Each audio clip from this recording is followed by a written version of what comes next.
farmacología del sistema respiratorio. Como van a darse cuenta, vamos a retomar varios fármacos que vimos anteriormente, como los broncodilatadores, como los corticoides, y más que todo va a ser como un repaso. En primer lugar, me gustaría dar como un inicio repasando la fisiopatología del asma y EPOC, porque si bien es un tópico muy usado dentro de estos fármacos, y muchos de estos fármacos van a responder, o bueno, estuvieron hechos para responder a esos tipos de enfermedades, ¿no? Ya, bueno. Empezando por el asma. El asma, lo que pasa en el asma es que hay una hiperactividad bronquial, o sea, en nuestro árbol bronquial, vamos a ver que todo, mayormente en las vías aéreas más grandes, se va a generar una reacción muy exagerada. ¿Y esa reacción a qué se debe?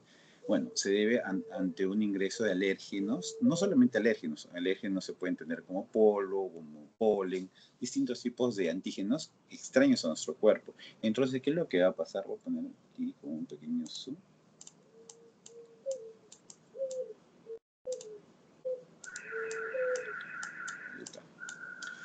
Bueno, los alérgenos, ¿qué es lo que cuando ingresan a nuestro cuerpo, las células dendríticas lo reconocen como son las células presentadoras de antígenos. Estas a su vez van a llevar a los ganglios linfáticos. Los ganglios linfáticos van a convertirse en las células, van a haber células y los linfocitos que van a convertirse en TH2. Estos TH2 son linfocitos colaboradores. Lo que van a generar va a ser citoquinas proinflamatorias en este caso, y dentro de los cuales, cuando hablemos de asma, tienen que recordarse bastante de esas tres citoquinas, que son las principales y las características, ¿no? Que es la interleuquina 4, la interleuquina 5 y la interleuquina 3. No solamente grábense cuáles son, sino también grábense el mecanismo, lo que genera en sí, porque si ustedes saben lo que genera, prácticamente ya van a saber qué es lo que pasa en el asma, en el árbol bronquial. En caso de interleuquina 4, que genera, va a estimular el cambio de clase de linfocitos B en producción de inmunoglobulina E. Porque los linfocitos B de por sí no van a generar anticuerpos, tienen que convertirse en células plasmáticas. Pero para que este cambio tiene que haber el estímulo de interleuquinas. En este caso, las células TH2, porque todo lo que va a comandar por así decirlo, esta orquesta, este mecanismo va a ser la célula TH2. Entonces, esta va a liberar la interleuquina 4, 5 y 13. La 4 va a estimular a los linfocitos B a producir la inmunoglobulina E en su forma de células plasmáticas. ¿Para qué nos sirve la inmunoglobulina E? La inmunoglobulina E va a dirigirse hacia dónde? Hacia los mastocitos. Van a, por así decirlo, tapizar los mastocitos. ¿Para qué? Para que cuando vuelva a entrar el alérgeno ya no tenga que pasar directamente a la célula dendrítica, hacer todo este trabajo, sino que directamente, como ya se formó la inmunoglobulina, que es algo que demora mucho tiempo, no es algo muy agudo, sino que tiene que pasar un proceso en el cuerpo, y cuando nosotros volvemos a retomar a ese alérgeno, es lo que el mastocito va a estar ya previamente sensibilizado, y es donde se va a liberar sus mediadores. Se va a desgranular, y ahí es donde dentro de sus gránulos el mastocito, ¿qué es lo que tiene? Va a tener prostaglandinas, va a tener leucotrienos, va a tener histamina, dentro de las cuales van a generar esta hiperactividad en nuestro cuerpo. Y también eso hablando solamente de interleuquina 4. Dentro del mastocito de sus gránulos también va a haber una migración leucocitaria. Dentro de ellos va a estar los eosinófilos y los neutrófilos. Pero en este caso, no tengo mucho en cuenta los neutrófilos, más a los eosinófilos. ¿Pero por qué? Porque nosotros ya hemos visto la interleuquina 4, que es lo que genera de por sí. Ahora vamos por la interleuquina 5. La interleuquina 5, mira, directamente promueve la maduración y supervivencia de eosinófilos. Entonces, hasta aquí ya vamos dando cuenta que por dos lados están estimulando la entrada de ¿qué? De eosinófilos. Bueno, en la interleuquina 5 lo que hace es promueve la maduración y supervivencia de eosinófilos.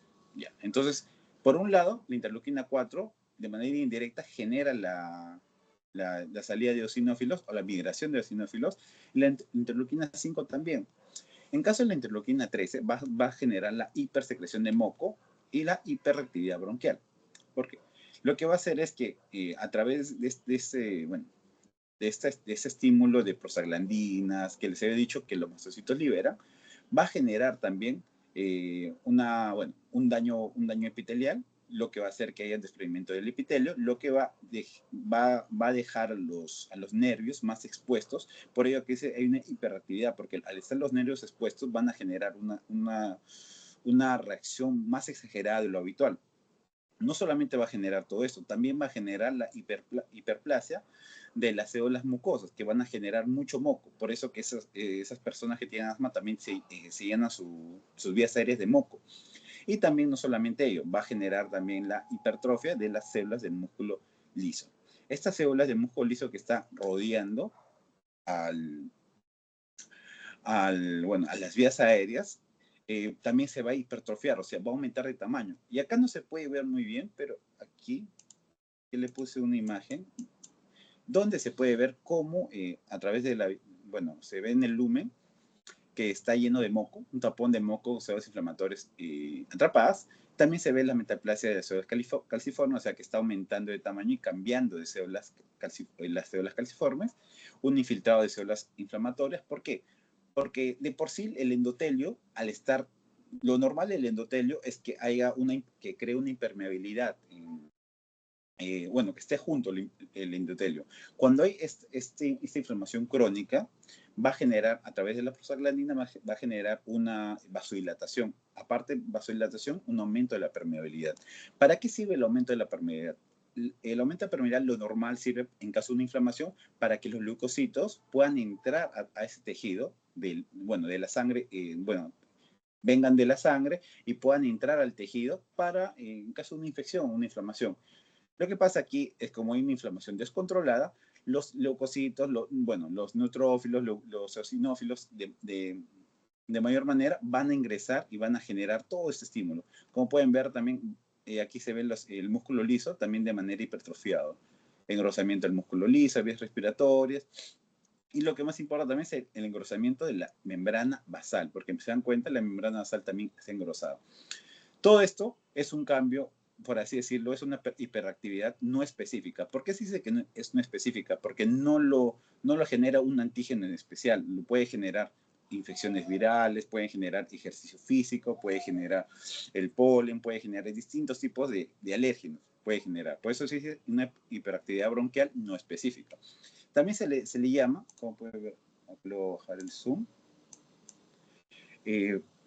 es de manera reversible. ¿Por qué? Porque al ser una medida inflamatoria, se puede por así decirlo, calmar con tratamiento con corticosteroides. Pero va a haber un punto que cuando estas células de músculo liso se llenen de tejido fibrótico, ahí es donde ya llega a un punto de irreversibilidad. Por eso, en personas que tienen asma crónica, va a llegar a un punto donde ya no va a poder ser reversible el cuadro de asma. Lo que se había indicado acá, otra imagen que les había puesto, que no solamente los alérgenos generan, también las infecciones virales también generan la salida y el daño epitelial, a lo que va a generar la interleuquina 25 y 33 las células y linfocitos innatos, ¿no? Que también generan interleuquina 5 y también generan la migración de eosinófilos. Por eso cuando le hablen siempre de asma, siempre tenga en cuenta interleuquina 4, 5 y 13 y eosinófilos. Esos son, por así decirlo, su piedra angular de lo que siempre van a recordarse. Y como les he mencionado, si vamos a hablar de una inflamación descontrolada, aquí va a entrar bastante a tallar el tratamiento con corticosteroides. Vamos a ver más, vamos a recordar el mecanismo de acción de los corticosteroides, pero como recordando, los corticosteroides son antiinflamatorios muy potentes. Y los broncodilatadores alivian los síntomas, pero no modifican la inflamación. Los broncodilatadores lo que va a hacer es vasodilatar o relajar el músculo, pero en sí no va a tratar todo este fenómeno de fondo.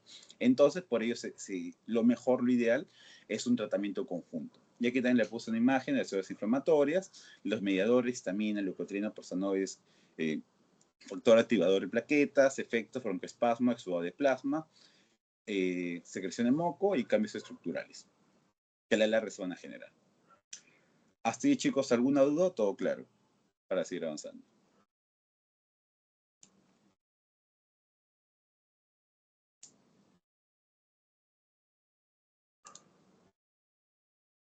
Si se Todo pueden claro, Juan. ya. Perfecto, Luis. Todo claro. Ya, perfecto, Sebastián. Entonces, si otros, por si acaso, tienen una duda, nomás lo escriban o solamente prenden su micro. Ahora vamos a hablar de la fisiopatología del EPOC, ¿no? En el EPOC lo que pasa es que hay una inflamación netamente neutrofílica. Es algo diferencial del asma. En el caso del asma, como les he mencionado, era una inflamación de tinte más eosinofílico. En este caso, va a haber una inflamación de tinte neutrófilo. ¿Qué es lo que pasa cuando es de tinte neutrofílico? Que el daño en este caso va a ser de manera más irreversible. Y también tenemos que ver que cuando hablamos en este caso, voy a dibujar esa acá. Cuando hablamos del tronco bronquial, se va yendo en vaso, luego esto se va yendo así. Cuando hablábamos de asma, más que todo se dirigía a los por así decirlo, a las vías aéreas de diámetro más ancho, por así decirlo, las vías aéreas más grandes. Cuando hablemos de POC, vamos a tratar, o dónde se va a dar el daño, se va a dar en las vías aéreas más pequeñas. Y no solamente en las vías aéreas más pequeñas, sino también en el alveolo.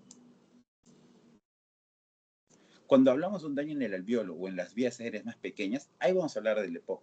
Porque en el EPOC lo que pasa es que, como acá dice, afecta a bronquiolos pequeños y la parénquima pulmonar. Entonces, el daño va a ser distinto. Bueno, aparte de que hay destrucción, lo que indica que es un daño irreversible, también lo que va a generar es que síntomas, por así decirlo, agregados al asma, lo que se podía ver en el asma, ¿no? En el caso del EPOC, lo que se va a dar es va a haber una inflamación crónica, y esa inflamación crónica lo que va a hacer es el aro bronquial lo va a fibrotizar, o sea, lo va a generar. Acá lo voy a dibujar. Acá está la histología de los tres. Ahí está. En el caso del bronquiolo, se fue un intestino infiltrado mononuclear. Recuerden, en caso de mononuclear, acá vamos a ver de tinte más neutrófilos, macrófagos y linfocitos CD8. Eso es lo que diferenciamos de los eosinófilos. Porque en el caso de los eosinófilos, si bien es un tinte más polimorfonuclear, porque son más, y también no solamente los sinófilos, también los mastocitos, tienen muchos gránulos, por eso se dice que es polimorfonuclear. En el caso de los monocitos y los neutrófilos y macrófagos, más por eso se dice que es un infiltrado mononuclear. Aumenta la cantidad de músculo liso y cierto grado de fibrosis. Este grado de fibrosis es lo que va a generar el daño irreversible en sí, porque engrosamiento del músculo liso también va a haber en el asma. O sea, si va a haber en ambos, o si comparamos asma y EPOC, en ambos va a haber engrosamiento del músculo liso y de la membrana basal. Pero en este caso del EPOC vamos a ver que hay más grado de fibrosis y también en los vasos, en las vías aéreas más pequeñas. También no solamente daña aquí, también daña en el centro lobular, lo que va a generar es un efisema. Un efisema es cuando se rompen las paredes, las paredes alveolares, lo que va a generar que el aire, no va a haber un intercambio de ese aire que está en esos alveolos. Como no va a haber ese intercambio, se va a generar como un aire atrapado, que eso lo vamos a explicar en la hiperinsuflación, que ahorita lo vamos a ver también. Y por último, también vamos a ver la arteria muscular pulmonar, en la que se observa notable engrosamiento de la capa íntima que reduce la luz arterial. Ahora, y aquí está también cómo es un tinte más de neutrófilos y macrófagos, lo que va a generar un enfisema y una reparación. Esa reparación se refiere a que cuando hay un daño, el cuerpo siempre trata de, así como cuando nos cortamos, el cuerpo cicatriza. En el caso nuestro sistema también tiene una manera de cicatrizar, pero reemplaza el tejido dañado por tejido fibrótico. Por eso que ese tejido fibrótico, al ser reemplazado, ya pierde su función. Y aquí les puse esta imagen de ese rayos X. Porque esa persona que tiene EPOC, lo normalmente que tú veas rayos X, en la inspiración. En el caso de la expiración, lo que normalmente debe pasar es que tus pulmones se queden libres de aire. Lo normal es que tu diafragma se eleve, además que los pulmones se liberen de aire. En este caso de una persona con EPOC, Mire, como se dan cuenta, el diafragma no se llega a elevar y además, cuando usted vea un pulmón muy oscuro, muy negrito, se dice que es radiolúcido, que significa que hay mucho aire. O sea, no es normal que en una expiración, que tú cuando liberes aire, se quede mucho aire en tu pulmón. Entonces, en este caso lo que ha pasado es que se ha roto las paredes alveolares dentro de... Y se ha quedado mucho aire. Bueno, se ha quedado aire dentro del pulmón, por eso que no se puede botar y, bueno, no se puede eliminar ese aire y lo que se genera es esa hiperinsuflación, bueno, que cuando hablamos de hiperinsuflación, a eso se refiere, ¿no? A ese aire atrapado que se queda ahí. Y eso se da por la pérdida de fibras elásticas, colapso de bronquiolos y fusión de alveolos. Disminuye el retroceso elástico y se produce el atrapamiento aéreo. Listo, chicos. ¿Hasta ahí alguna duda o todo claro? Para pasar ya a los fármacos. Juan, disculpa, cuando te refieres a fusión de alvéolos, a qué exactamente te refieres? O sea, ¿pasa algo con los alvéolos o simplemente se fusionan como tal y ya? En algunos casos lo que pasa es que los alvéolos cuando llegan, supuestamente los alvéolos son así, ¿cierto? Y son varios alvéolos conectados, por así decirlo. Hay son como octógonos. Ahí está, sí. Y lo normal es que haya un intercambio de aire en los espacios. O sea que, bueno, por aquí un tronco por así decirlo, y es como, por así decirlo, es como una malla muy grande que está interconectada por el endotelio, por la membrana basal, donde ocurre el intercambio gaseoso. ¿Qué es lo que pasa cuando hay ese proceso? Bueno, cuando hay el EPOC, se eliminan, bueno, de lo que era un aspecto enmarañado así, se convierte como un espacio muy grande. Va a generar intercambio en esta zona, pero en esta zona que debía haber, así por así decirlo, la mallita, se rompe esa mallita. Y entonces este espacio donde tuvo que haber ese intercambio gaseoso, ya no va a estar, porque como se ha eliminado esto, todo debería ser así como una malla. Pero al eliminarse, es como que se eliminaran algunas paredes. Es como si eliminaran algunas paredes y quedaran libres. Ahí está, así. Se rompen algunas paredes y acá donde debería ser muchas mallitas, por así decirlo, donde se capta el intercambio gaseoso, se va a eliminar, por así decirlo, lo del medio y se va a quedar ese espacio sin intercambio gaseoso.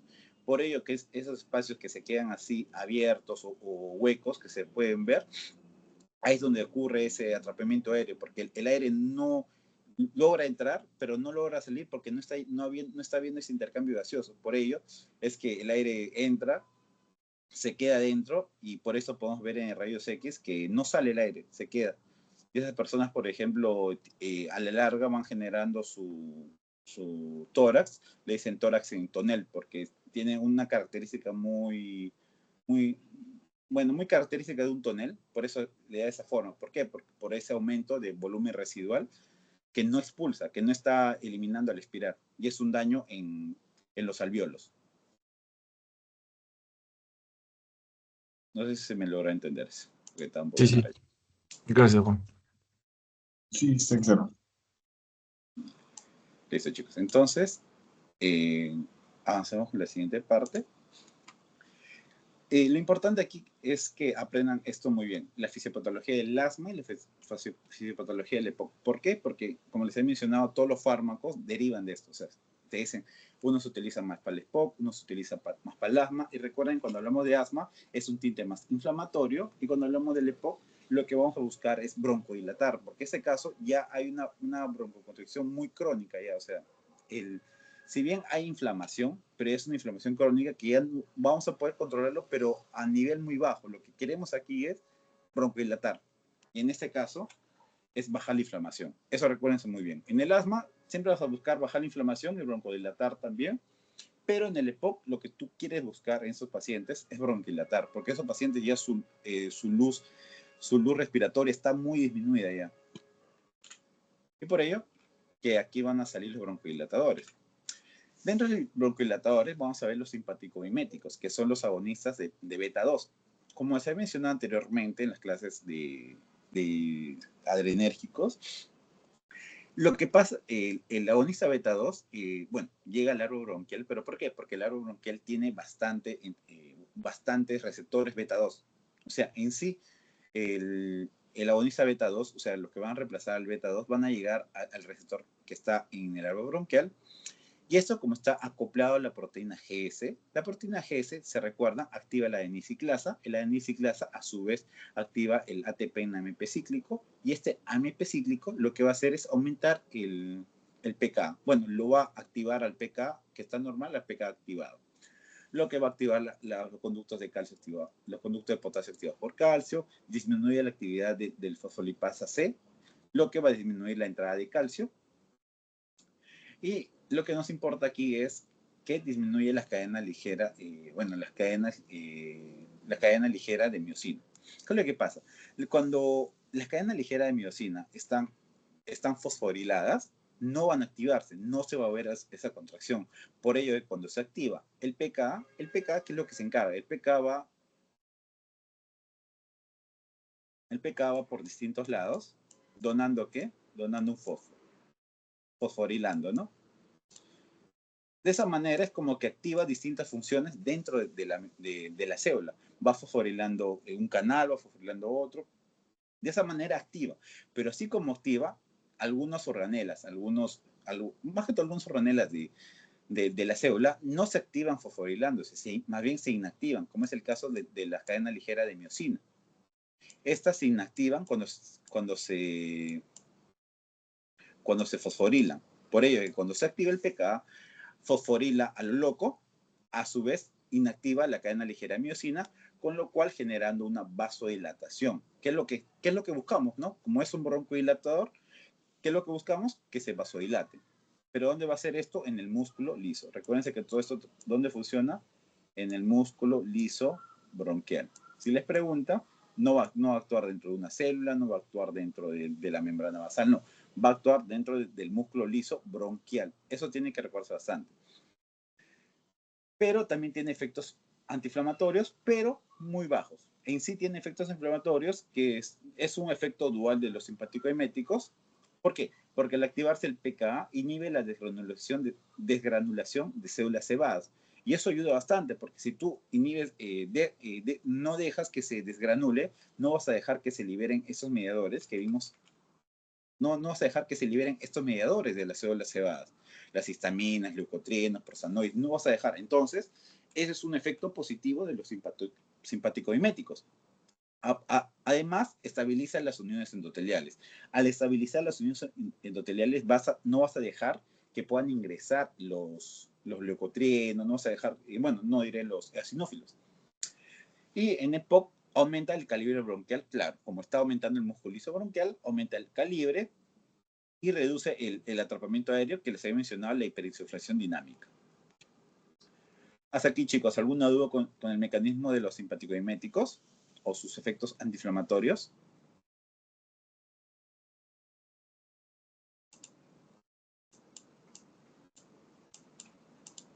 Todo claro por mi parte. Ya. Entonces, si no hay otra duda, avancemos con la siguiente parte. Ahora vamos con la clasificación. Aquí siempre lo van a ver en su PPT. Bueno, en casi todos siempre acostúmbrese que dentro de todo el sistema respiratorio lo van a dividir por acción corta, acción prolongada y acción ultra larga. En este caso, los ejemplos principales de la acción corta es el salbutamol, que es muy conocido, la terbutalina y el fenoterol. Lo que acá nos importa más es la duración, que son de 4 a 6 horas, y su inicio de acción es muy rápido. Eso es muy importante. Si ustedes se dan cuenta que cuando hablamos de agonista de acción corta, ¿para qué nos servirá? ¿Para algo crónico? Bueno, para algo que siempre vamos a tener, para algo crónico o para una emergencia. Por eso, cuando hablamos de acción corta, siempre nos va a salvar de una exacerbación, de una emergencia. Por eso que su uso clínico principal es un medicamento de rescate en crisis aguda de asma o exacerbación de EPOC. Puede ser tanto en una crisis aguda de asma porque como se recordarán, en el asma va a haber una vasoconstricción fuerte también. Entonces, si tú quieres algo que genere una broncodilatación rápida, un SABA puedes utilizar. O también una exacerbación de EPOC, porque en el EPOC ya va a haber una broncoconstricción ya constante, ya crónica. Pero si hay una exacerbación, tú quieres broncodilatar, vas a utilizar un SABA. Un alivio rápido de broncoespasmo, no controla la inflamación. Uso excesivo puede generar taquifilaxia y arritmias. ¿Por qué la taquifilaxia? La taquifilaxia, si recuerdan, es cuando ante un uso excesivo o constante de cierto fármaco, el cuerpo tiene a, por así, desensibilizarse o generar el down regulation, ¿no? Es donde ya ese fármaco ya no genera ese efecto, ya no genera el mismo efecto en ti. Por ello es que solamente se recomienda bajo, solamente crisis aguda de asma o exacerbación. No se recomienda como algo muy constante. En el caso del AVA, va a estar el formoterol, el salmeterol. Su duración es de 2 a 24 horas. Entonces, si ya nos dura más tiempo, va a ser un tratamiento de mantenimiento. Cuando hablemos de más tiempo, ya va a ser un tratamiento de mucho más mantenimiento. En asma persistente, y cuando hablemos de asma, vamos a ver que se utiliza también los corticosteroides. Como hemos mencionado, los simpaticomiméticos, si bien te ayudan en la broncodilatación, tienen un efecto antiinflamatorio muy bajo. Y ustedes, como se recordaron, el asma tiene un efecto inflamatorio muy fuerte. Entonces, no nos va a servir solamente con los simpaticomiméticos. Tenemos que hacer un tratamiento combinado. Por eso tienen que combinar acá los medicamentos para darle una mejor dosis a su paciente. No usar inmunoterapia en asma. ¿Por qué? Porque puede generar esta taquifilaxia. Ya no puede dejar de hacer efecto en la persona. Reducen síntomas y exacerbaciones. Y efecto sinérgico ¿con quién? Con corticosteroides. Como ya es un tratamiento de mantenimiento, ya tú tienes que darle acompañado de alguien. En este caso, se acompaña de los corticosteroides. En el caso de acción ultra larga, que son los ULAVA, acá tenemos el indacaterol, que es el más conocido. Tiene una duración de más de 24 horas y se da un mantenimiento diario de ¿qué? De poco. Cuando hablamos ya de ultra larga, ya olvídense de asma. Recuerden aquí más de EPOC, porque el EPOC es algo más crónico, es algo que vas a llevar toda tu vida. Y ya bueno, cuando ya empieza a tener, ya es algo que no tiene reversibilidad. Por ello es algo que tú debes consumir, algo que te dure más tiempo, porque si tú ya es algo crónico, no te conviene estar tomando algo que tenga una duración de muy poco tiempo. Ya. En este caso era más que todo mencionar cositas. Y bueno, ahora sí empecemos con los antimuscarínicos. En el caso de los antimuscarínicos, aquí tiene que recordarse el mecanismo de acción de los antimuscarínicos, de los receptores muscarínicos. Los receptores muscarínicos hay distintos tipos, hay el 1, el 2, el 3, el 5. Bueno, en este caso vamos a tratar de detallar entre el 3 y el 2. ¿Por qué el 3 y el 2? En el caso de los receptores M3 van a estar acoplados a la proteína GQ. Esta a su vez lo que va a generar, lo que ya se recuerdan, va a activar la fosfolipasa C. La fosfolipasa C a su vez va a activar el inositrilfosfato y esto va a generar la entrada de calcio a través de los canales tipo L y también del retículo sarcoplásmico. Esto a su vez va a generar la contracción muscular a través de la cadena ligera de miocina con las cadenas pesadas. Listo.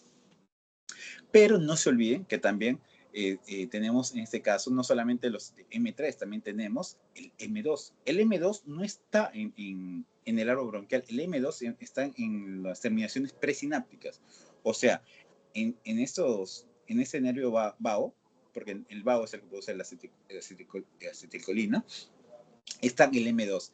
¿Para qué sirve el M2? El M2 de por sí va a servir como un retroinhibidor. ¿Por qué?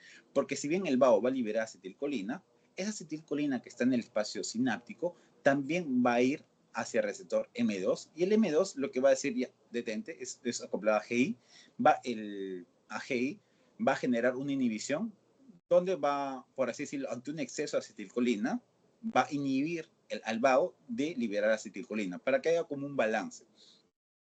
En este caso es importante eso recordar cuando hablemos de los fármacos. ¿Por qué? Porque los antimuscarínicos de por sí son bronquidilatadores muy fuertes.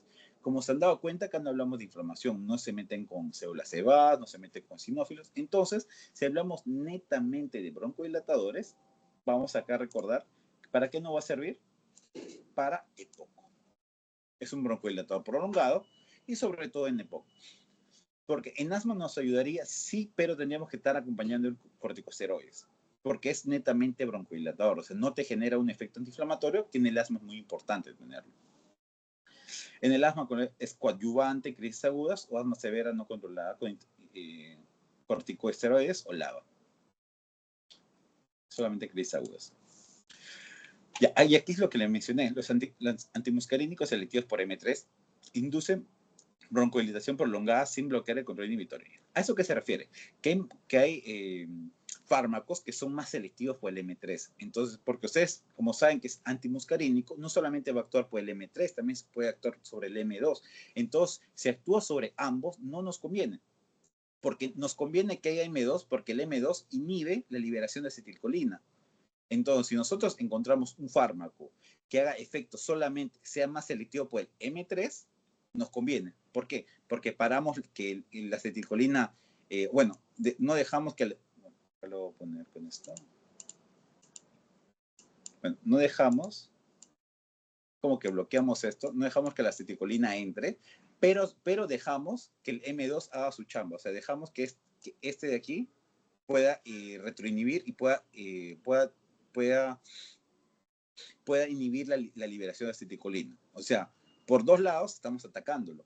Pero ¿qué pasa cuando hay medicamentos que son no selectivos y afectan a ambos? Entonces, va a inhibir el M3, sí, pero va a inhibir el M2. Entonces, va a inhibir al inhibidor. Entonces, no nos conviene porque va a liberarse más acetilcolina.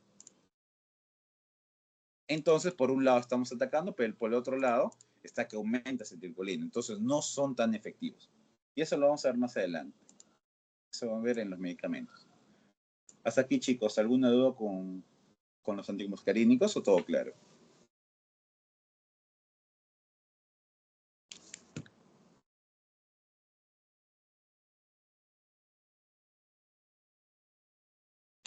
Todo claro, Juan. Ya. Perdón, chicos.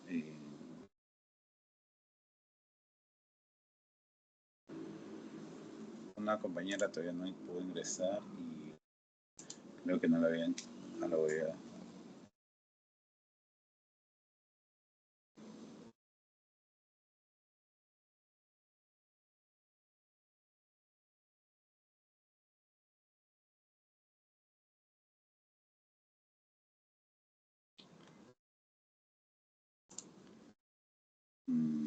Creo que tengo que darles link para que se agreguen. Porque hay una compañera nueva que ingresó, pero creo que no la añadí al grupo, entonces no puede ver. Pero no me llegó ni una solicitud para que entre. Ah, no, sí, ya está.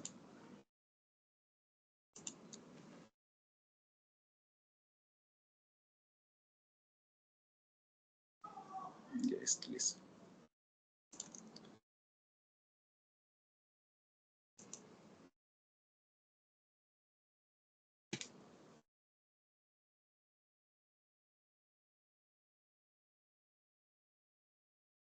Ya.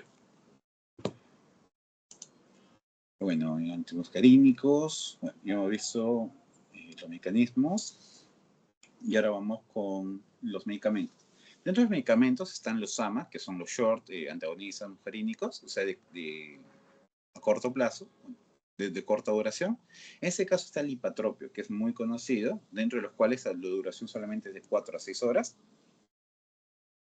¿Para qué sirve? Como hemos mencionado, en este caso, los antimuscarínicos va a actuar directamente más sobre el EPOC. ¿Y cómo va a actuar más sobre el EPOC? Por ello que su tratamiento de rescate es para EPOC exacerbado, coadyuvante para crisis asmática, junto con el SABA, que es broncodilatador con salbutamol. Efectos adversos, los efectos antimuscarínicos, sequedad bucal, sabor amargo, como se pueden ver, casi todos tienen los mismos efectos. Es un derivado cuartario, no cruza barrera hematoencefálica, son agregados extras. En caso de los de largo plazo, de larga duración, tenemos el tiotropio, aclidinio y el umeclidinio. En el caso del tiotropio, vamos a ver que dura más de 24 horas. El tiotropio, el aclidinio solamente 12 horas. Bueno, el tiotropio, como se pueden dar cuenta, es el que tiene uno de los mayores tiempos de duración. Y esto se da en mantenimiento diario en EPOC moderado grave y en adjunto de asma severa no controlada con corticosteroides o LABA también. Y aquí está lo que les he explicado. ¿Por qué este dura más tiempo? Porque su efecto dura mucho más tiempo que los demás. ¿Por qué? Porque es de una forma más prolongada al M3 que al M2. O sea que tiene una selectividad más por el M3 que por el M2. Por ello es que solamente está generando una acción más exacta, a diferencia de los otros que son no selectivos, que están generando una inhibición conjunta. En caso de aclidinio, en caso de EPOC moderado, se queda bucal igual. En este caso hay una acción dual. Como hay una acción dual, se pueden dar cuenta que su duración es menos que el tiotropio. Me se dan cuenta aquí. Solamente porque es una acción dual entre M3 y M2. En el umeclidinio y en el glicopironio, de mayor 24 horas, en el caso de un EPOC avanzado mixto, que tenga asma y EPOC. Y aquí se puede dar uso combinado con LABA, beta-2 miméticos de larga duración o corticosteroides, y aquí hay una combinación. Hasta ahí, chicos, ¿alguna duda? Todo claro.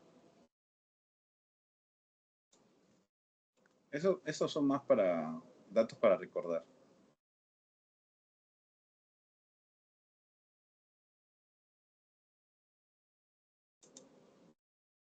Todo bien. Ya. Ahora vamos por el mecanismo de los antileucotrienos. En caso de los leucotrienos, les he mencionado que también es uno de los mediadores inflamatorios que se libera de las células cebadas. Las células cebadas, ¿cuál es el mecanismo? Que a través de su membrana liberan la fosfolipasa C, eso libera el ácido araquidónico, el araquidónico va a generar la liberación de... Eso es por la clase de Aines, va a liberar, tiene dos caminos, que se liberen los leucotrienos y que se liberen las prostaglandinas. Por este lado se va a liberar los leucotrienos. ¿Y los leucotrienos para qué nos sirven? Los leucotrienos van a generar la broncoconstricción pulmonar. También los leucotrienos sirven para la migración leucocitaria. Por eso viene su nombre, leucotrienos, de leucocitos. Ayuda bastante a la migración leucocitaria. En este caso, lo que va a hacer es leucotrienos salen de la membrana del citosol y van a generar una quimiotaxis, la migración que les he mencionado, y también van a generar una contracción del músculo liso, migración de EOS, edema y hipersecreción de moco. O sea, todo esto va a generar los leucotrienos. Entonces, ¿dónde van a actuar los mecanismos o los antileucotrienos?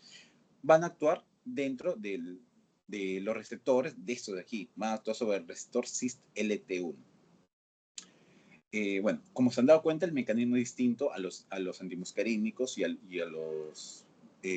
los simpaticoeméticos. Uno de los efectos es que relaja el músculo liso bronquial, porque no actúa sobre beta-2 ni M3, disminuye la infiltración de eosinófilos, mastocitos y neutrófilos.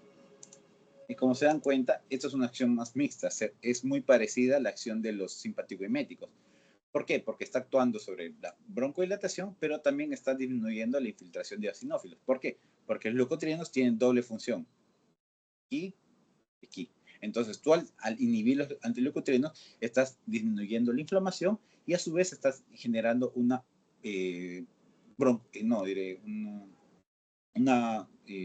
relajación del músculo liso.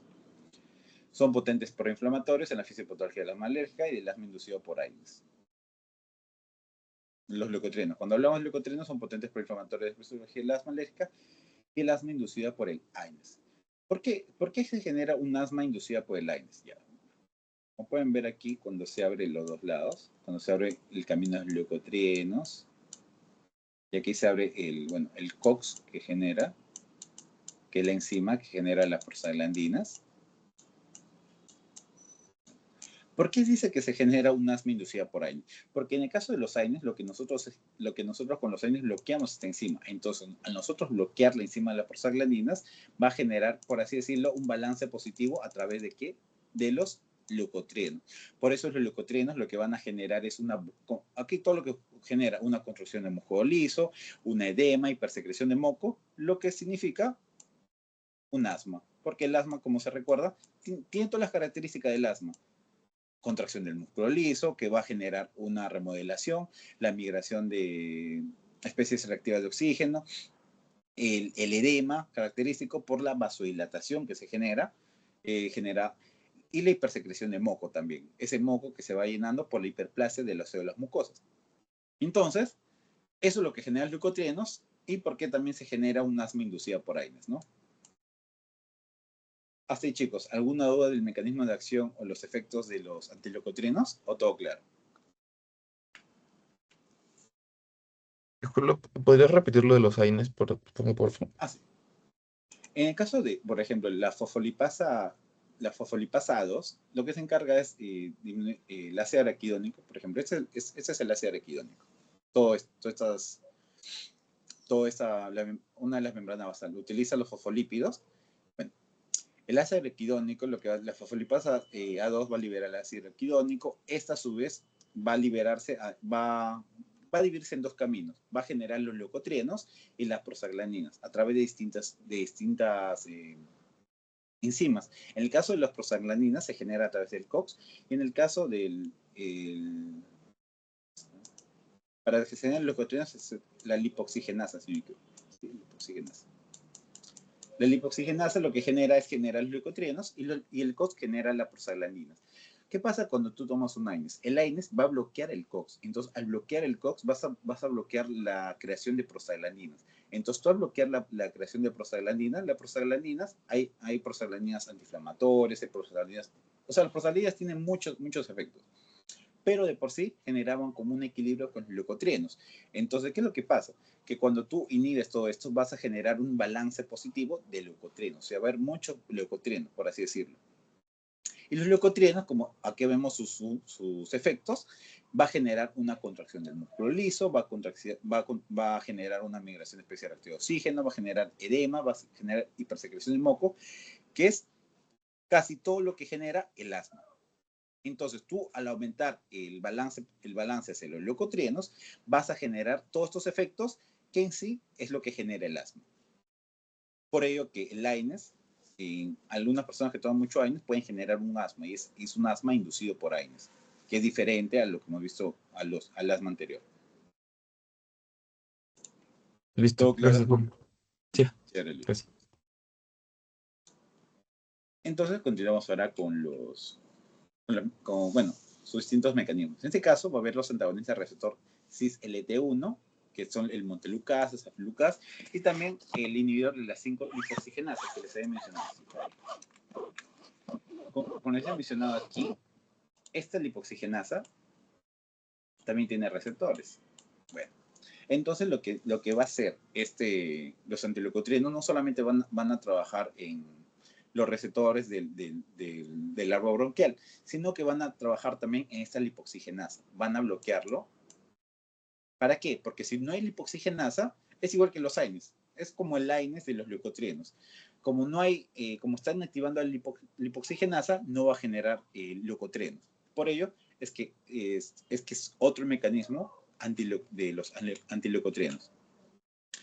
En el caso del antagonista receptor del montelukast, safilucast, bloquean de forma selectiva el receptor cis-LT1 en el músculo liso bronquial. ¿Dónde están esos receptores? En el músculo liso bronquial. Impide la acción de los leucotrienos LTC4, L4 y LT4, responsables de broncoconstricción, edema y moco. ¿Cuáles son los efectos terapéuticos? Como si genera todo esto, ¿cuál va a ser el efecto terapéutico? Una broncodilatación, disminución de la inflamación eosinófila, reduce la hiperactividad bronquial, o sea, disminuye los efectos que tiene el asma. ¿Cuáles son los usos clínicos? En un asma persistente, asma inducido por AINES, rinitis alérgica también. ¿Cuáles son los efectos adversos? Cefalea, dispepsia, insomnio. Ya raro sería alteraciones del ánimo y menor eficacia que corticoides inhalados. Tiene menor eficacia que los corticoides inhalados. Aquí están los antagonistas del montelukast, safilucast, lo que he mencionado, el mecanismo de acción. Esto se volvió a copiar. Dentro del inhibidor de 5-lipoxigenasa, bloquea la conversión del ácido araquidónico en leucotrienos, como les he mencionado aquí. Bloquea esta enzima que inhibe la acción del ácido araquidónico en leucotrienos. Es como que bloquea todo desde arriba, ¿no? Disminuye la producción de estos leucotrienos, un efecto antiinflamatorio más amplio, porque no solamente está afectando, o sea, en el caso del primero, solamente está afectando, por así decirlo, la vía aérea, en el músculo liso bronquial, el receptor, pero no está evitando de por sí que estos leucotrienos estén dentro del, bueno, esos leucotrienos van a seguir persistiendo. Vas a bloquear la entrada aquí, pero va a generar más quimiotaxis, va a generar más infiltrado leucocitario. Entonces, estás inhibiendo solamente, por así decirlo, el paso final, pero no estás inhibiendo la base. En cambio, cuando hablamos del inhibidor de la 5-lipoxigenasa, el Silutón, ya es un efecto más amplio, un efecto inflamatorio más amplio. Es un asma persistente y un riesgo de hepatotoxicidad, requiere control de transaminasas, porque si da un riesgo de hepatotoxicidad, siempre tienes que estar viendo la transaminasa, que es un indicador de daño hepático. Y interacciones con teofilina y warfarina. Esto lo borra, chicos, esto se repitió acá. Creo que cuando lo hice el cuadro se me copió. Así, chicos, ¿alguna duda o todo claro?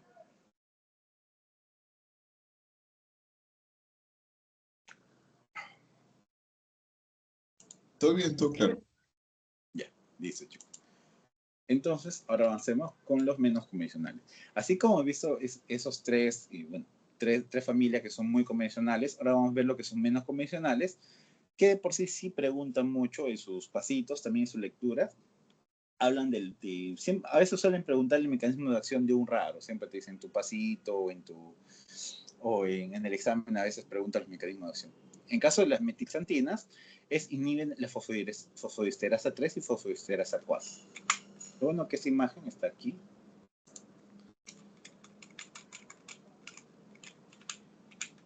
Aquí está.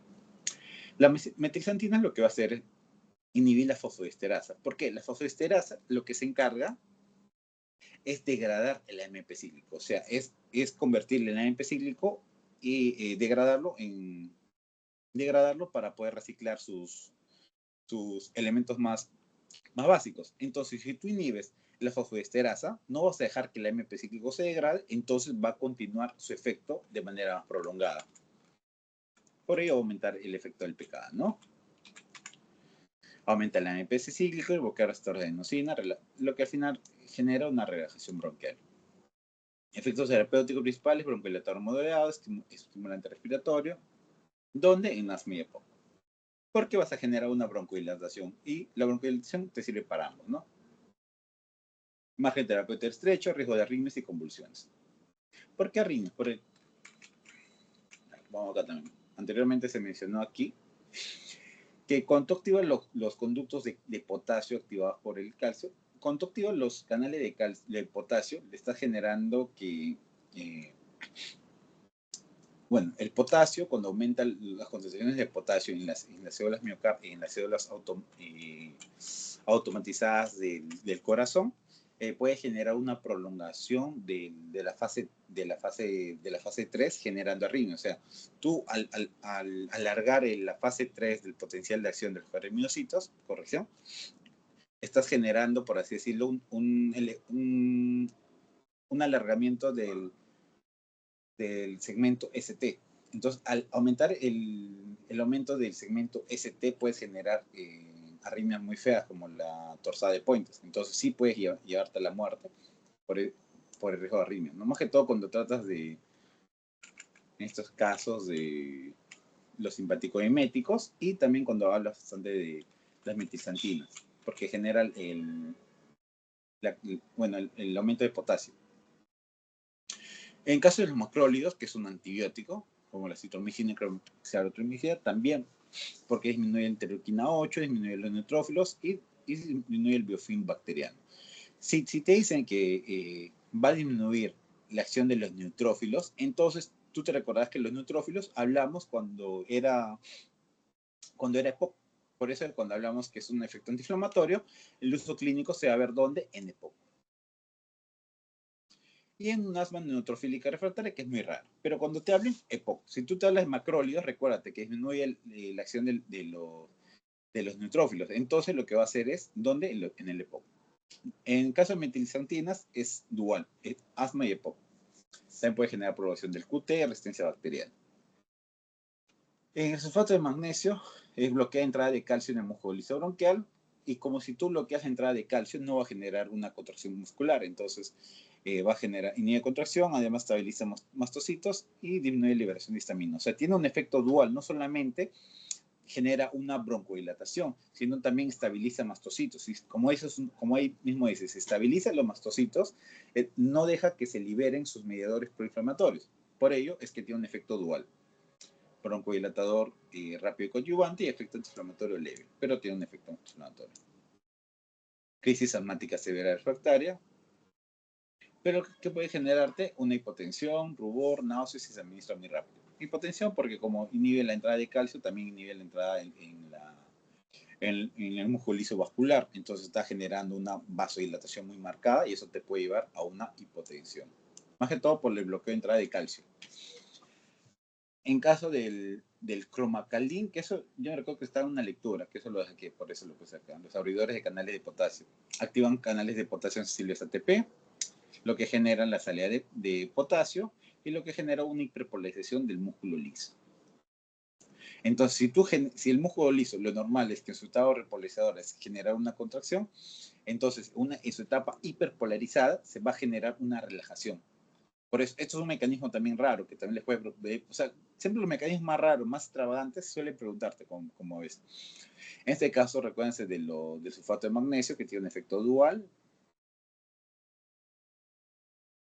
Sulfato de magnesio, efecto dual, los abridores de canales de potasio, porque lo que está generando es que genera una hiperpolarización del músculo liso, lo que disminuye la entrada de calcio y a su vez generas una relajación. Por ello generas una broncodilatador. Bueno, es un broncodilatador. Es un broncodilatador experimental, investigación uso ocupación con asma refractaria y también genera hipotensión porque está disminuyendo los canales canales de calcio. Entonces, siempre cuando tú alteres o te metas con los canales de calcio, puede generarte una hipotensión y es peligroso.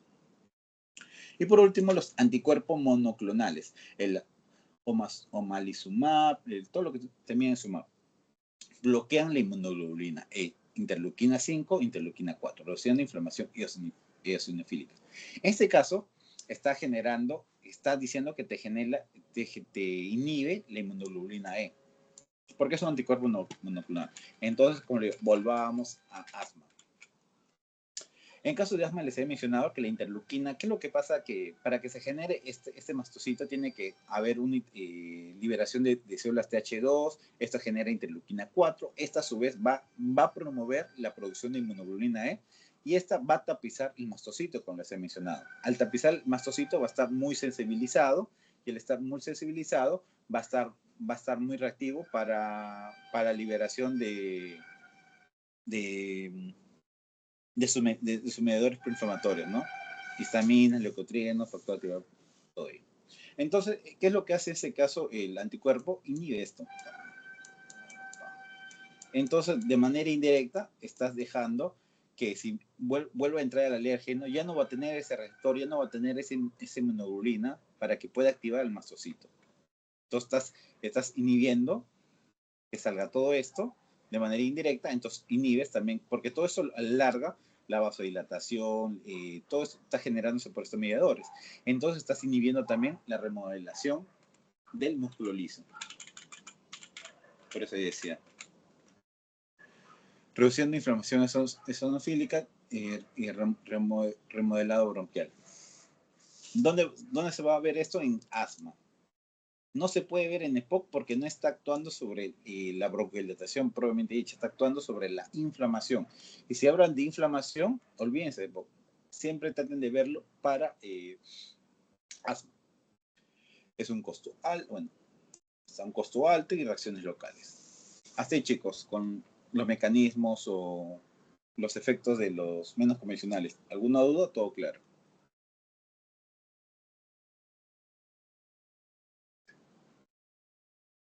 Todo claro por mi parte, Juan.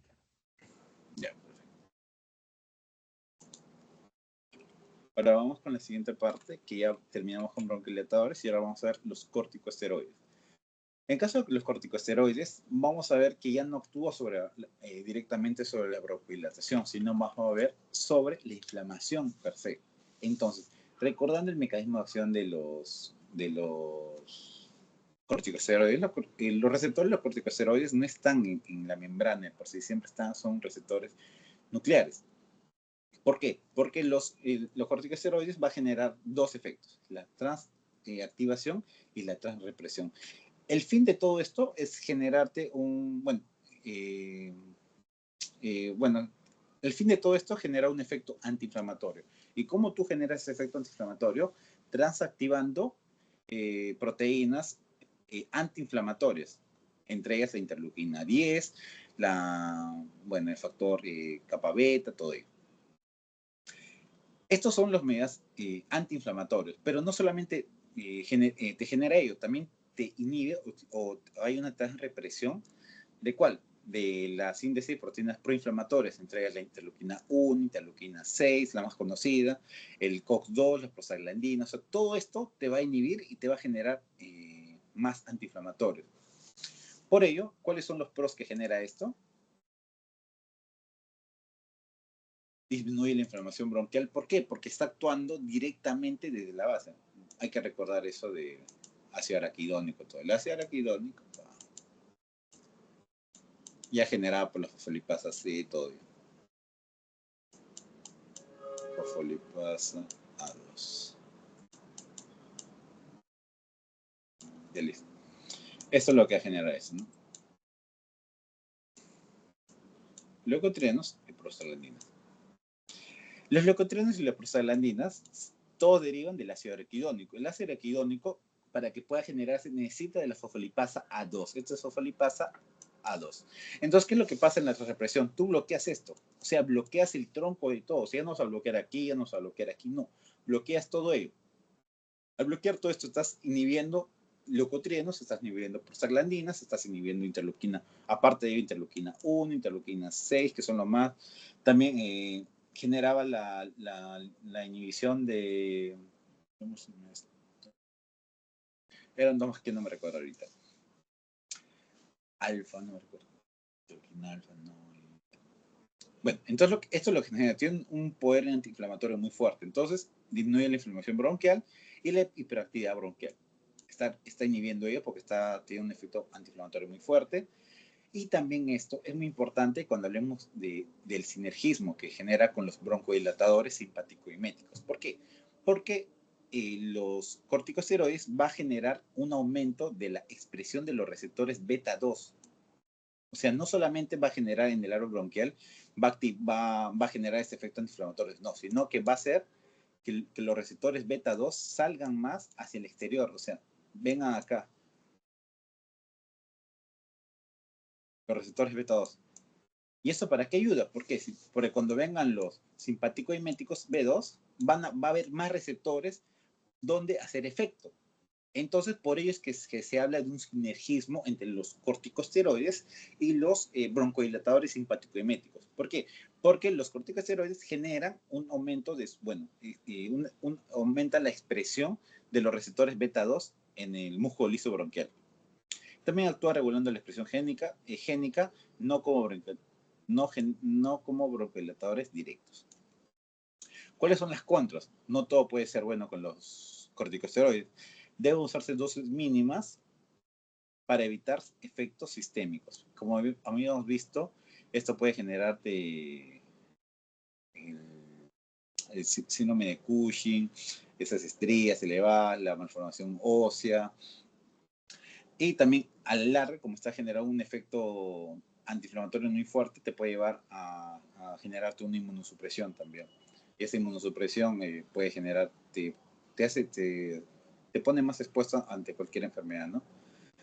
Y también te genera candidiasis orofaringia y disfonía.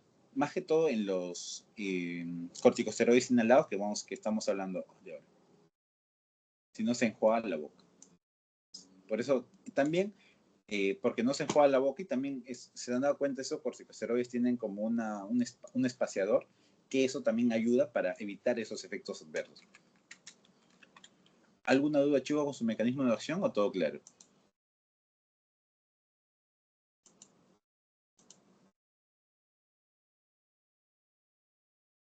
Ya listo. Entonces, si no hay ninguna duda, avanzamos con los fármacos de por sí. Dentro de la clasificación vamos a hablar de acción corta, acción intermedia y acción prolongada. Dentro de la de acción corta, duración aproximadamente son de ¿cuánto? 12 horas. Aquí está el beclometasona y la flunisolida. Actúan donde? Localmente en el epitelio bronquial y rápida conversión a metabolitos activos. Es un control del asma leve intermitente o mantenimiento de pacientes con buena respuesta. Como se dan cuenta que estamos hablando netamente de asma. Yo no estoy hablando mucho de poco más de asma. ¿Cuáles son los efectos adversos? Candidiasis orofaringea, disfonía si no se enjuaga la boca y menor riesgo sistémico. En el caso de acción intermedia, bueno, menor riesgo sistémico también porque tiene menos duración aproximada y también por la vía, porque es por vía inhalatoria, no es por vía oral, porque por vía oral tiene que pasar por todo tu cuerpo para que haga efecto. No, en este caso es vía inhalatoria, es de acción local. En caso de acción intermedia son de 12 a 18 horas. Está la fluticasona propionato, no es lo mismo aquí, y la budesonida. Te genera una alta afinidad por el receptor de glucocorticoides, disminuye citoquinas proinflamatorias 1, 4, 5, que son las principales de ¿qué? De asma. 4, 5 y 13. Ahí está. Factor de necrosis tumoral alfa también, que es uno de los citoquinas proinflamatorias muy, muy conocidos. Tratamiento de mantenimiento estándar en asma persistente. En EPOC usados, bueno, en EPOC no se usa solo, se utiliza siempre con los simpático-eméticos de larga duración y con los antimuscarínicos de larga duración para disminuir exacerbaciones. ¿Por qué? Porque el EPOC, si bien no es un antiinflamatorio, tiene un poquito de inflamatorio más crónico. También genera disfonía, recuerden que siempre va a generar disfonía, candidiasis, tos irritativa. Y dosis altas puede suprimir el eje hipotálamo hipofisiario adrenal. La acción prolongada es de 24 horas aproximadamente. Está la fluticasona furoato, recuerden, furoato, propinato y sol. El mometasona y el ciclazonida.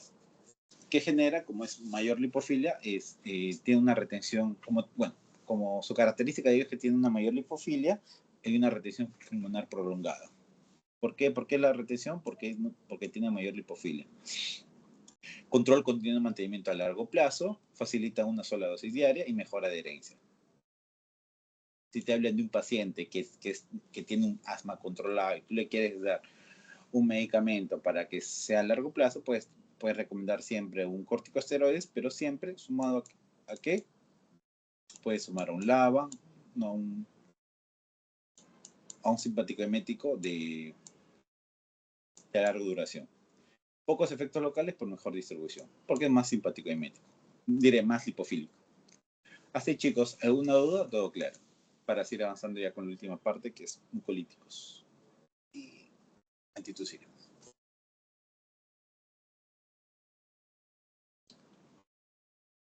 Bueno, si está todo claro, y avanzamos con la siguiente parte, que está. Ahora, cuando hablamos de mucolíticos, vamos a ver cómo ciertos medicamentos actúan sobre la consistencia del moco en sí. Vamos a ver que entre ellos vamos a ver la N-acetilcisteína, que siempre aquí, siempre en cada examen, en cada pasito, siempre pregunta el mecanismo de acción. Indicaciones también sí, pero siempre en el examen te puede venir así los distintos fármacos y correlaciona con el mecanismo de acción que te pone al costado. O sea, indica cada uno, se señala cada uno. Pues siempre recuérdense el mecanismo de acción. En el caso del NAC,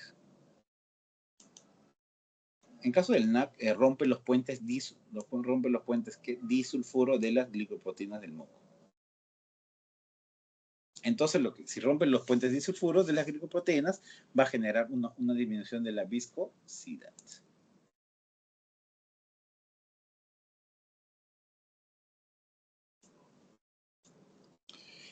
¿Para qué se utiliza? En el caso de poco secreción de especie de bronquitis crónica y fibrosis quística. Efectos adversos, tos tos irritativa y broncoespasmo al nebulizar. Porque el nebulizar es muy irritativo, por eso se dice que...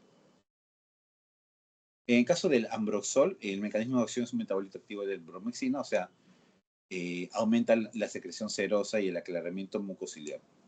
¿Cuál es el mecanismo? Que aumenta la secreción serosa y el aclaramiento mucociliar. Estimula la síntesis, también estimula la síntesis de ¿qué? De surfactante. Y activa la motilidad ciliar. Entonces, como se dan cuenta, tiene más de un tipo de mecanismo de acción en el ambroxol. Por eso, cuando vayan a hospitales, se van a dar cuenta que el ambroxol es más usado que la acetilceína, que la bromexina. Siempre el ambroxol, yo que he ido ahorita, que estoy viendo, que estoy rotando ahora más que todo por 2 de mayo, siempre veo que los pacientes están con ambroxol. Bronquitis, las indicaciones generan bronquitis aguda o crónica, en caso porque para disminuir esos mocos, y no solamente disminuir el moco, sino para expulsarlo, ¿no? EPOC, asma con moco espeso e infecciones respiratorias. ¿Se dan cuenta? Tiene más indicaciones, infecciones respiratorias, EPOC, bronquitis aguda crónica. Efectos adversos, molestias gastrointestinales leves y náuseas. Ahora vamos por la bromexina y la Dornaz alfa, que es lo más nuevo que ha salido. En caso de la bromexina, rompe las fibras mucoproteicas y mucopolisacáridas, a diferencia de la acetilcisteína, que rompe los puentes disulfuro.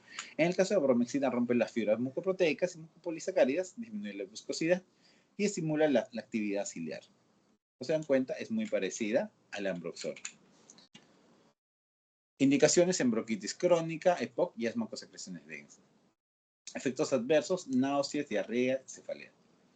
Y en caso de Dornaz alfa, es una enzima en sí, recombinante, que hidroliza el ADN extracelular, presenta las secreciones purulentes. Al hidrolizarle el ADN extracelular, va a generar que va a disminuir la viscosidad del moco. Como se dan cuenta, son por distintos mecanismos cada uno, pero más la bromexina, que es más parecida al ambroxol. Eso es una enzima recombinante que hidroliza el ADN extracelular, presente donde las secreciones purulentas. Indicaciones en donde fibrosis quística con secreciones espesas abundantes y mejora la eliminación del moco. ¿Cuáles son los efectos adversos? La voz ronca, disfonía, dolor e irritación faríngea, laringitis, faringitis y dolor torácico leve. Así, chicos, ¿alguna duda con NAC o ambroxol o bromexina? Bueno, esas son más cosas teóricas. Como les digo, es más del mecanismo y es algo que sí tienen que memorizar bastante el mecanismo. Si no hay ninguna duda, avanzamos con lo último, que son antitusígenos, que lo puse en un cuadro también para resumirlos. En el caso de aquí vamos a ver los centrales que afectan al sistema nervioso central, que son de naturaleza opioide, y los no opioides. Dentro de los opioides vamos a ver la codeína, hidrocodeína, la hidrocodona. Eso suelen preguntar. ¿Dónde actúan? Actúan en el centro de la tos bulborraquídeo, estimulando receptores que mucopioides. Entonces, esto es muy característico de los opioides, ¿no? Elevan el umbral tusígeno, generando el aumento del umbral tusígeno. También preguntas antes por indicaciones. Por ejemplo, ¿para cuál se utiliza para tos seca no productiva? ¿Cuál es tos seca irritativa? ¿Cuál es tos seca irritativa leve? Bueno, en caso de los centrales opioides, vamos a ver que es en tos seca no productiva.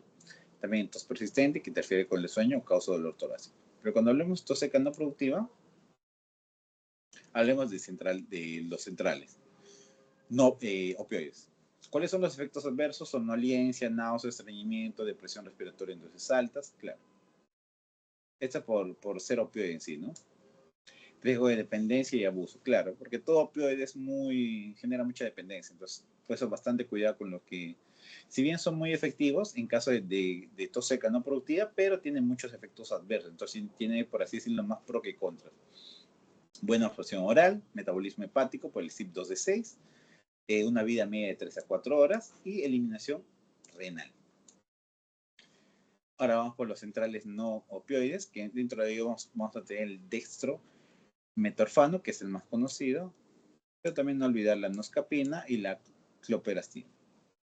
¿Qué es lo que va a hacer? Inhibir el reflejo de la tos en el bulbo sin activar receptores opioides. También van a actuar ¿dónde? Por eso que son ambos centrales, porque van a actuar ¿dónde? En el bulbo raquídeo.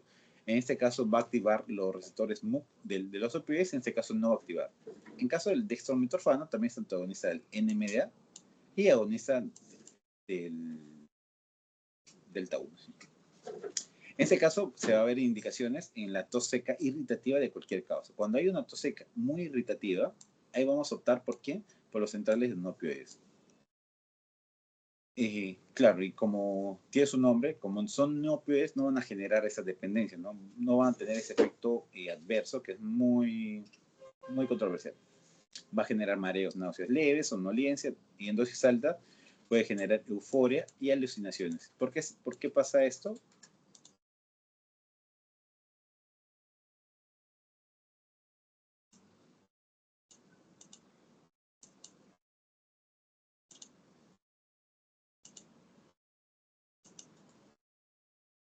Porque está antagonizando los receptores NMDA, que es el glutamato. En este caso va a ser una reacción oral, igual que el primero, rápida, metabolismo hepático por el CYP2D6 también. Entonces tengan cuidado por cualquier inhibidor que inhiba el CYP2D6 porque puede aumentar el efecto o puede prolongar el efecto de cada uno de los antitusígenos.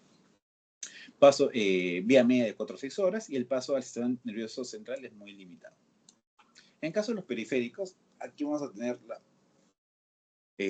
levodropropicina y el benzonatato. En caso, actúan sobre receptores sensoriales periféricos en la tráquea y bronquios, reduciendo la excitabilidad del nervio vagal. En este caso, como son periféricos, ya no va a actuar en el centro o en el bulbo de por sí. Van a actuar ¿dónde? En el árbol bronquial, en la tráquea, en los bronquios. ¿Para qué? En caso de indicaciones se da en tos seca o irritativa leve.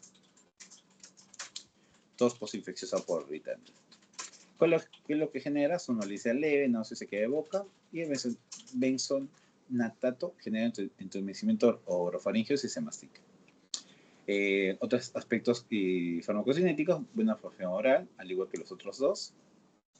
Inicio de 15-30 minutos y vía media de 3 a 6 horas. Metabolismo hepático y eliminación renal, que es algo que están compartiendo los tres, ¿no? Que ambos son metabolismos hepáticos. Bueno, chicos.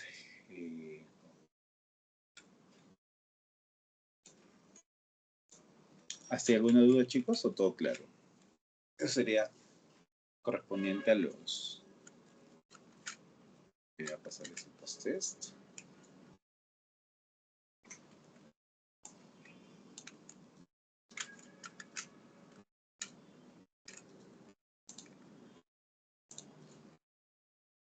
Ya, entonces, está todo claro. Por aquí les envío el post-test para que lo puedan resolver. Y bueno, voy a dejar de grabar.